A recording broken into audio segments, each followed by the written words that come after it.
So last time we talked about power series, we defined what a power series is. We talked about the radius of convergence, and then we saw how we can represent functions in terms of power series. Now in section 6.2, we're going to talk about properties of power series. How can I add or subtract power series? Or how do we multiply power series? And we're going to learn how to differentiate and integrate power series. So let's start by combining power series. So I want to learn how we can add or subtract and stuff like that using power series. So let's assume that I have these two power series that are convergent and they converge to certain functions, let's say f and g respectively, on a common interval I. So the radius of the interval of convergence is going to be I. So if we're adding power series, we can just add them normally. The only difference is we have a convergence of the addition of these functions. So we can add them normally as we do for regular series, but the convergence is the sum of the functions that each series converges to on that common interval. Now, how about if I have something multiplied inside of my power series? So what if I have b times x to the m and I'm multiplying it inside of my power series? So here, since b and x to the m does not, they're independent of n, so I can just take them out of my series, which means that I'm going to have bx to the m,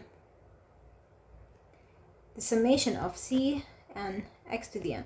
Now this converges to f. So this whole thing just converges to the multiplication of bx to the m multiplied by f of x on that interval I. Now for the third case, I have bx to the m inside of my exponent n. So here, it depends on n, because if you distribute the n, both b and x to the m would have a power of n, so I can't take it out of the series. So here, instead of having an x, we're having bx to the m. So this power series is going to converge to f of bx to the m, because instead of having x, I have bx to the m. And this is true for all x that looks like bx to the m. Okay, so let's see how we're going to use these rules. So let's assume that I have a power series a n x to the n, and it has an interval of convergence from -2 and 2, and I have another power series bn x to the n, and it converges on -4 to the 4. Now we want to find the interval of convergence for the sum of these two power series. Now for the sum of these two power series, the interval of convergence is going to be the common interval, or if you think about it, the smaller interval. So here, since -2 and 2 is the common interval, it's the smaller interval between these two, then the interval of convergence for the addition is going to be -2 and 2. That's it. So you take the smaller interval. Now what if we have b to the n, x over 3 to the n? So here, instead of having x to the n, I have x over 3 to the n. Now we know that the radius of convergence is going to be 4, since this is my interval of convergence for b and x to the n. So the radius of convergence for b and x to the n is just 4, and it converges for all x in -4 and 4. This is given in the question. Now for this power series, it must converge if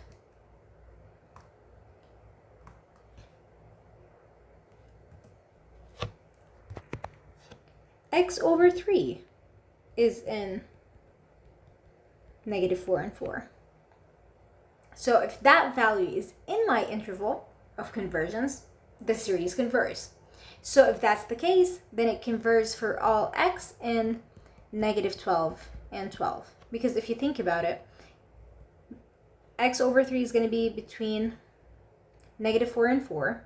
Now to solve this inequality, you multiply by 3 all the way, so you're going to get -12 is less than x less than 12. So that would be the interval of convergence for this power series. Okay, now let's use the series for the function 1 over 1 minus x to construct a series for this function. And we want to determine the interval of convergence. Now, if we take this function here, and if you think about it, I can use partial fractions to get it into two fractions. So once you do the whole process of partial fractions, you're going to get these two fractions. Now, these two fractions look like the function that a geometric series converges to. So let's put it in the standard form. So this, we don't have to change it because I already have a 1, I have a minus, we're good. But for the second one, I have a 2, and I don't have the minus with the x. So here, what we do is I need to take a negative as a common factor, but I already have a negative here, so this is going to be positive. Positive of 2 minus x. Now I need to get rid of this 2, so I'm going to take it as a common factor. Oops. I need to divide by 2.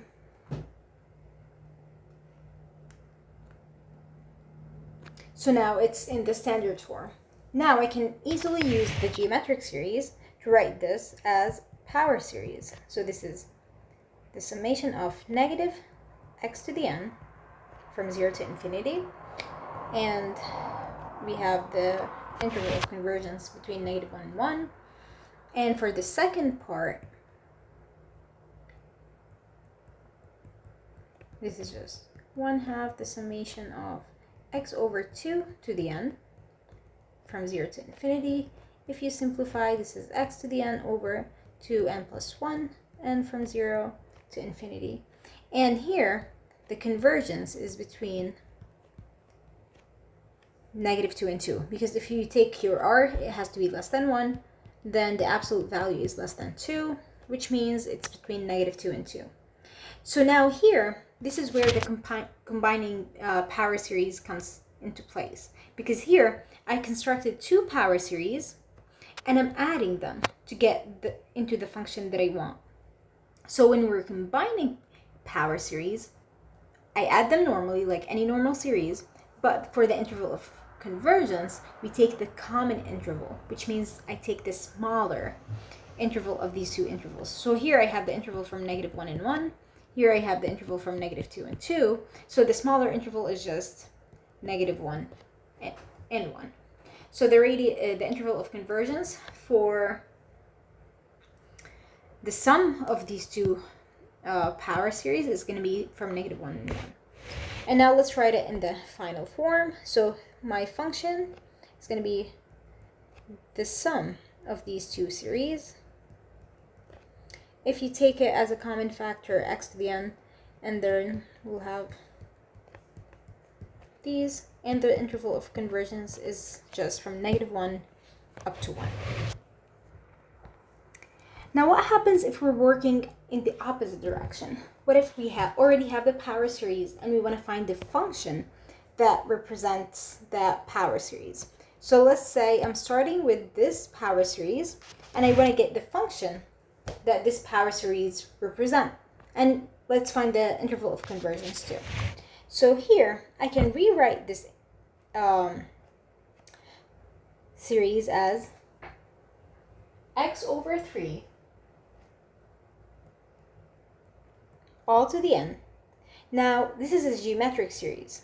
A geometric series is equal to a, which is 1 here, over 1 minus r, but r is just x over 3 here.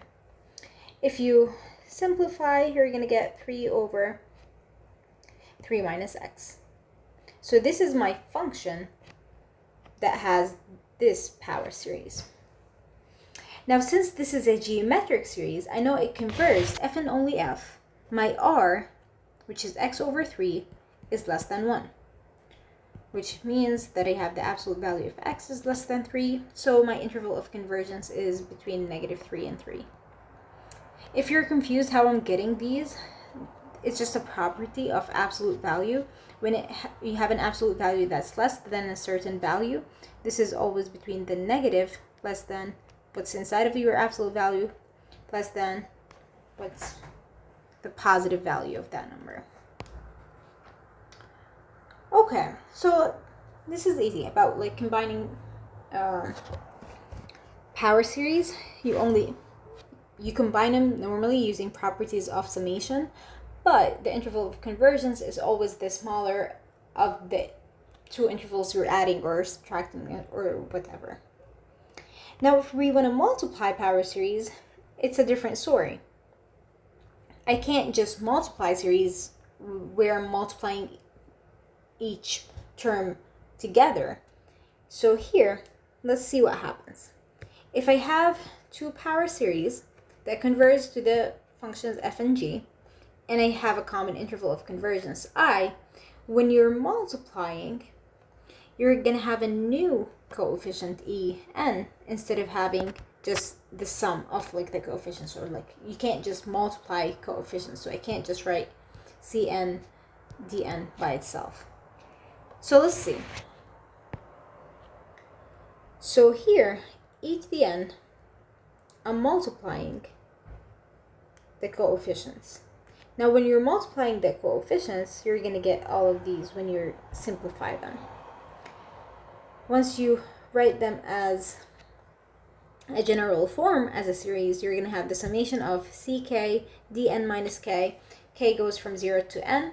So here I have a summation inside of my summation. And this series converges to the multiplication of the values of each power series. So that's it. You just multiply these terms and you can get this general formula, and the summation of the product converges to the product of the values. Sometimes we call this product as the Cauchy product of these two power series. So let's see an example so it makes more sense. If we want to construct the power series of my function f of x by multiplying the power series of the representation of 1 over 1 minus x, 1 over 1 minus x cubed on the interval of -1 and 1. Now we already know that 1 over 1 minus x is just the summation of x to the n, and 1 over 1 minus x cubed is just the summation of x to the 3n. Now if you like expand it, this is 1 plus x squared up to infinity. This is 1 plus x cubed, x to the 6, x to the 9, and so on. Now if we're able to multiply these two series, I'll be able to get a series that represents the multiplication of the functions. So if I'm able to find the series of the multiplication, I'll be able to represent this function in terms of a series. So let's see. So my function will be the multiplication of these two series. So you just multiply each term. So 1 plus x cubed plus x to the 6 up to infinity, plus the second term multiplied by all of these terms. So that's x plus x to the 4th plus x to the 7th, and so on. And you repeat that for each term until you get something that looks familiar. Or you can like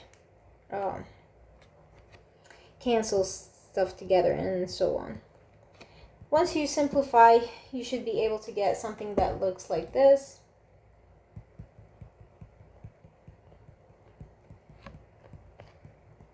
And so on. Now, since this converges on -1 and 1,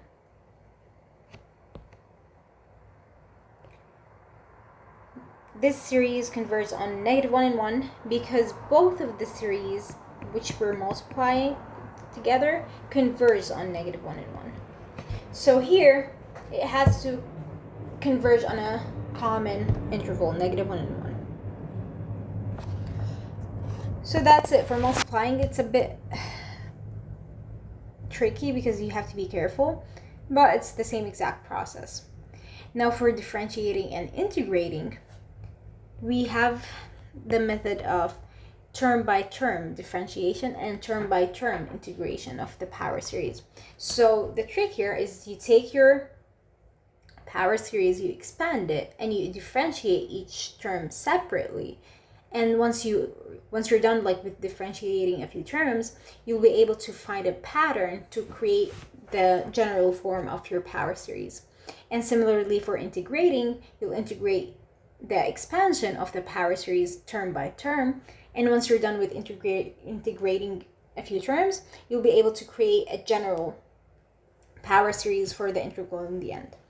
So let's look at this theorem. If I have a power series Cn x minus a to the n, which converges on this interval, if we have a function that represents this series, now if you expand it, you're going to get c0, c1, x minus a up to infinity.